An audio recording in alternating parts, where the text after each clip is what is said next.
In a world increasingly shaped by power shifts, resource battles, and technological races, the Australia-India partnership has become one of the most important yet underrated strategic alignments of the 21st century. Why? Because the Indo-Pacific is now the front line of global geopolitics. China's rise, America's pivot, and the fight for control over critical minerals, maritime routes, and digital infrastructure have all turned this region into a high-stakes chessboard. Australia and India, two vibrant democracies, both with coastlines that face the same strategic waters, are uniquely positioned to lead a new democratic axis in the Indo-Pacific. But this isn't just about defense. It's about securing clean energy futures, empowering the next generation of leaders, and creating cultural and economic bridges that span continents. Together, these two nations can shape a safer, smarter, and more sustainable regional order. This isn't just timely, it's transformative. 1. Security and geopolitics. The strategic landscape of the Indo-Pacific is increasingly defined by competition and uncertainty, especially with the rise of China and a shift in U.S. regional priorities. India and Australia, both democracies with shared maritime interests, have emerged as natural security partners. In Australia's 2024 National Defence Strategy, India was explicitly listed as a top-tier defence partner. This recognition is a result of years of growing cooperation, ranging from joint naval exercises like AUS INDEX to regular participation in multilateral forums such as the Quad. However, the current partnership still lacks operational depth. There are no embedded military personnel, no joint command centers, and limited strategic trust at the mid-level bureaucratic and intelligence layers. To address these limitations, both countries can invest in trilateral cooperation, including Japan or Indonesia, develop joint surveillance platforms, and co-host cyber war games. An Indo-Pacific early warning system co-funded by India and Australia would be a game-changer. Financially, bilateral collaboration in defense tech and AI-enabled surveillance systems could generate a USD 200 to 300 million annually.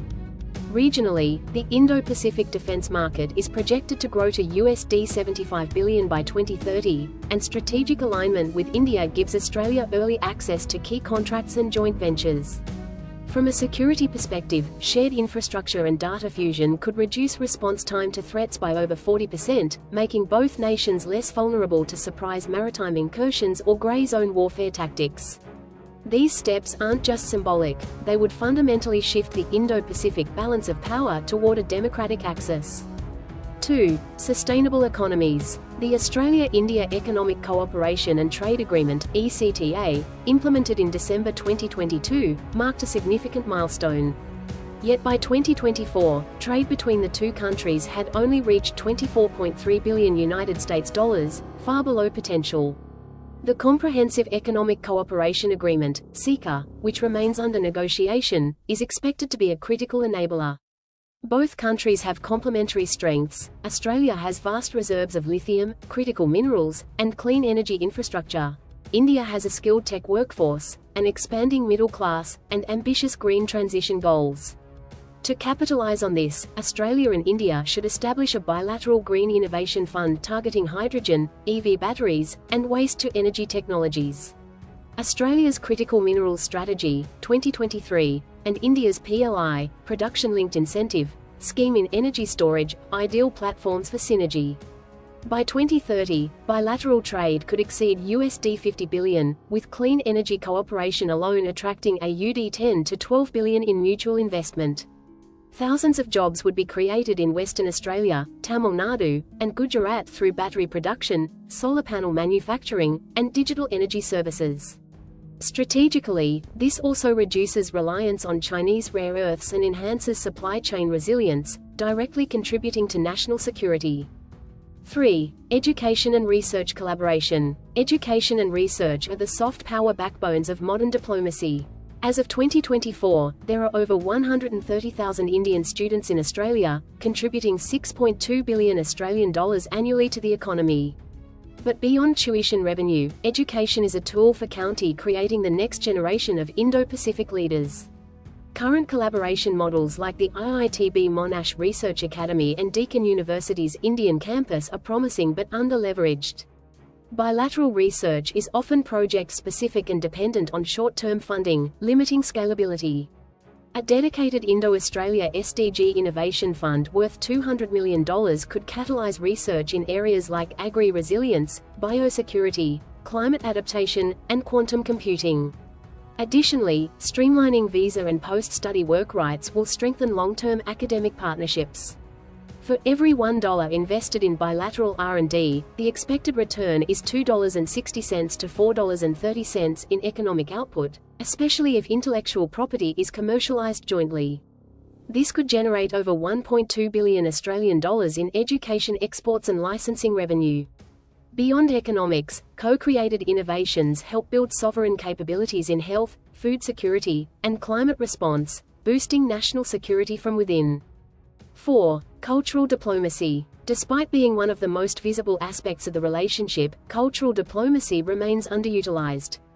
The Indian diaspora in Australia is 720,000 strong and growing, yet engagement is often limited to festive events or cricket matches. While cricket diplomacy remains powerful, more needs to be done to foster youth-led entrepreneurship, joint film productions, and diaspora policy think tanks.